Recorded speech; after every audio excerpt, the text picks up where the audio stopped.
படத்தோட மியூசிக் வந்து ஜஸ்டின் பிரபாகரன். எங்கே வந்து இந்த ஏன்னா ஃபஸ்ட்டு யார் மியூசிக்னு எனக்கு தெரியல. சிஸ்டிராமோடைய சாங் வந்து ஒன்று ரொம்ப நல்லா இருந்தது, ரொம்ப பொயட்டிக்கான ஒரு சாங்கு.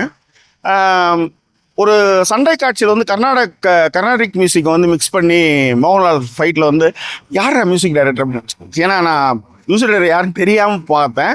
பட் ஆனால் அந்த போர்ஷன்ஸ் வந்து ரொம்ப நல்லாவே பண்ணியிருந்தாரு. ஸோ ஜஸ்டின் பிரபாகரன் வந்து ரொம்ப சூப்பரான பேக்ரவுண்ட் ஸ்கோர்லேருந்து சரி, ஏன்னா ஒரு ஃபீல் குட்டான ஃபிலிம்க்கு என்ன கொடுக்கணுமோ அது வந்து ரொம்ப சிறப்பாகவே ஜஸ்டின் பிரபாகரன் கொடுத்துருந்தார். மூத்தித்தோடைய சினிமோகிராஃபி, ராஜகோபாலுடைய எடிட்டிங், சண்டை காட்சிகளாக இருந்தாலும் கூட ஒரு ஃபீல் குட்டான ஃபிலிம்க்கு என்ன விஷயங்களோ, மிக முக்கியமாக லைட்டிங் வந்து அவ்வளோ சூப்பராக இருந்தது. எனக்கு படம் வந்து புனேவில் வந்து ஷூட் பண்ணியிருக்காங்க, நிறைய ஷார்ட்ஸ்லாம் பண்ணியிருந்தாங்க. பட் இருந்தாலும் இண்டோர் லைட்டிங்லாம் ரொம்ப நல்லாவே பண்ணியிருந்தாங்க. சண்டை காட்சிகள் எடிட்டிங்கும் ரொம்ப நல்லா இருந்தது, சூப்பராக இருந்துச்சு. ஒர்க் வந்து டெக்னிக்கலாக வந்து படம் வந்து ஸ்ட்ராங்காக தான் இருந்தது. படத்தில் ஒரு சாங்கு சீக்வன்ஸு அதில் என்ன பார்த்தீங்கன்னா ஜிவிஎம்முடைய சாயெல்லாம் இருந்தது.